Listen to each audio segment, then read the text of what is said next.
السلام علیکم دوستو، میرا نام ہے حماد سلیم اور آپ دیکھ رہے ہیں YouTube channel infotainment with each S. Video شروع کرنے سے پہلے ہمارے چینل کو سبسکرائب کریں اور بیل آئیکن کو بھی دبا دیں تاکہ آنے والی نئی ویڈیوز آپ تک پہنچ سکیں اور آپ ان انٹرسٹنگ فیکٹ سے فائدہ اٹھا سکیں۔ تو چلیے شروع کرتے ہیں آج کی ویڈیو۔ نمبر 1، LQG یا لارج کواسار گروپ اتنا بڑا ہے کہ یہ فلکیاتی طبیعیات کے بنیادی اصولوں کو توڑتا ہے۔ ہماری ملکی وے تقریباً 1 لاکھ نوری سال پر محیط ہے۔ LQG یا لارج کواسار گروپ اتنا بڑا ہے کہ یہ جدید فلکیات کے روایتی قوانین کو توڑتا ہے۔ کائنات کا سب سے بڑا معلوم ڈھانچہ 73 کواسارز پر مشتمل ہے اور اس کا قطر کم از کم 1.4 بلین نوری سال ہے اور اس کے چوڑے مقام پر 4 بلین نوری سالوں تک پہنچتا ہے۔ نمبر 2، سورج سے 1500 گنا بڑا ایک ستارہ ہے۔ جی ہاں، VY کینس ہمارے اپنے سورج کو تقریباً 1500 گنا بونا کرتے ہوئے یہ ستاروں میں سے ایک ٹائٹن ہے۔ VY کینس میجرس کو ایک بار چکر لگانے میں ایک ہوائی جہاز کو 1100 سال لگیں گے۔ اگر کوئی ہمارے اپنے سورج کو اس بہیمت سے بدل دے تو اس کی سطح سیٹرن کے مدار سے باہر پھیل جائے گی۔ نمبر 3، سپر میسو بلیک ہولز اتنے ہی خوفناک ہیں جتنا آپ سوچتے ہیں۔ آپ بلیک ہول کو براہ راست نہیں دیکھ سکتے۔ ہماری اپنی کہکشاں کے درمیان میں ایک بہت بڑا بلیک ہول چھپا ہوا ہے۔ تاریکی بلیک ہولز سب سے عام قسم ہمارے اپنے سورج سے 20 گنا زیادہ بڑے ہونے کے لیے جانا جاتا ہے۔ بلیک ہول کے قریب جانا انسان کو اسپیگٹی سے مشابہ چیز میں بدل دے گا۔ نمبر 4، اصلی شوٹنگ ستارے موجود ہیں اور وہ خوفناک بھی ہیں۔ کیا شوٹنگ کے ستارے صرف جلتے ہوئے کومیٹس ہمارے ماحول میں داخل ہو رہے ہیں؟ جی نہیں، بالکل غلط۔ یہاں حقیقی شوٹنگ ستارے ہیں جنہیں ہائپر ویلوسٹی ستارے کہتے ہیں، جو خلا میں 10 لاکھ میل فی گھنٹہ سے زیادہ کی رفتار سے گزر رہے ہیں۔ نمبر 5، بلیک ہولز کے متضاد وائٹ ہولز موجود ہیں۔ بلیک ہول کے بالکل برعکس وائٹ ہول خلا کا ایک نظریاتی خطہ ہے جہاں سے مادہ اور روشنی نکل سکتے ہیں لیکن کبھی داخل نہیں ہو سکتے۔ کالٹیک ماہر طبیعیات شان کیرل کے مطابق بلیک ہول ایک ایسی جگہ ہے جہاں آپ اندر جا سکتے ہیں لیکن آپ کبھی نہیں بچ سکتے۔ وائٹ ہول ایک ایسی جگہ ہے جہاں سے آپ نکل سکتے ہیں لیکن آپ کبھی واپس نہیں جا سکتے۔ بصورت دیگر دونوں کا اشتراک یعنی کہ بالکل ایک جیسی ریاضی اور بالکل ایک جیسی جیومیٹری ہو۔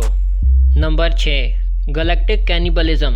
جی ہاں، آپ نے صحیح سنا ہے۔ کائنات میں ایسی بہت سی مثالیں ہیں کہ ایک کہکشاں دوسری ایک یا متعدد کہکشاؤں سے ٹکرا سکتی ہے۔ تکنیکی طور پر آپ کہہ سکتے ہیں کہ ایک کہکشاں دوسری کو کھاتی ہے۔ اس رجحان کو گلیکٹک کینیبلزم کہا جاتا ہے۔ اطلاعات کے مطابق بڑی کہکشائیں 8 سے 9 بلین سالوں میں سے ایک بار چھوٹی کہکشاؤں سے ٹکراتی ہیں اور بہت سی چھوٹی کہکشائیں بھی اکثر بڑی کہکشاؤں سے ٹکراتی ہیں۔ نمبر 7، شمسی طوفان۔ سورج ہر وقت جلتا رہتا ہے، تاہم ایسے اوقات ہوتے ہیں جب سورج تھوڑا سا روشن ہو سکتا ہے اور چمک کے اس اچانک پھٹنے کو سولر فلیئر کہا جاتا ہے۔ لیکن زیادہ تر ایک شمسی بھڑک اٹھنے کے ساتھ ایک اور رجحان ہوتا ہے جسے کورونل میس ایجیکشن کہا جاتا ہے۔ وہ کسی بھی سمت جا سکتے ہیں۔ در حقیقت ایسے اوقات ہوتے ہیں جب شمسی بھڑک اٹھنے والے ذرات اور ریڈیو لہریں زمین کی طرف بھی آ سکتی ہیں۔ ان صورتوں میں ہمیں زمین پر مختلف مسائل کا سامنا کرنا پڑے گا۔ دلچسپ بات یہ ہے کہ ایسا مضبوط شمسی طوفان تقریباً 23 جولائی 2012 کو زمین سے ٹکرایا تھا۔ یہ ایک ممکنہ طور پر نقصان دہ شمسی شعلہ تھا۔ ہماری خوش قسمتی ہے کہ ہم اس سے بمشکل بچ نکلے ہیں۔ نمبر 8، ہم خلا میں بہت تیزی سے آگے بڑھ رہے ہیں۔ ہو سکتا ہے کہ آپ کہیں بیٹھ کر یہ ویڈیو دیکھ رہے ہوں، لیکن اس کے ساتھ ساتھ ہمارا سیارہ زمین سورج کے گرد تقریباً 67,000 میل فی گھنٹہ یا 107,000 کلومیٹر فی گھنٹہ کی رفتار سے گھوم رہا ہے۔ اسی طرح سورج بھی ملکی وے گلیکسی کے مرکز کے گرد تقریباً 828,000 کلومیٹر فی گھنٹہ یا 230 کلومیٹر فی سیکنڈ کی رفتار سے گھوم رہا ہے، جبکہ ہماری کہکشاں ملکی وے خلا میں تقریباً 1.4 ملین میل فی گھنٹہ یا 2.2 ملین کلومیٹر فی گھنٹہ کی رفتار سے گزر رہی ہے۔ نمبر 9، اگر خلا میں کہیں ایلینز ہیں بھی تو ہم انہیں نہیں ڈھونڈ سکتے۔ کائنات میں خربوں اور خربوں ستارے ہیں اور ان میں سے اکثر کے اپنے سیارے ہیں۔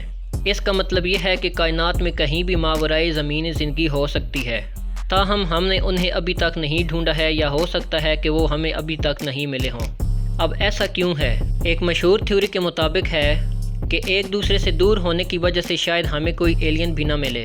کہکشاں جتنی دور ہوتی ہے اتنی ہی تیزی سے حرکت کرتی ہے۔ اس کا مطلب ہے کہ یہاں تک کہ اگر کسی دوسری کہکشاں میں ایلینز موجود بھی ہیں تو ہم ان تک یا ان کے برعکس بھی نہیں پہنچ سکتے۔ نمبر 10، رف پلینٹس۔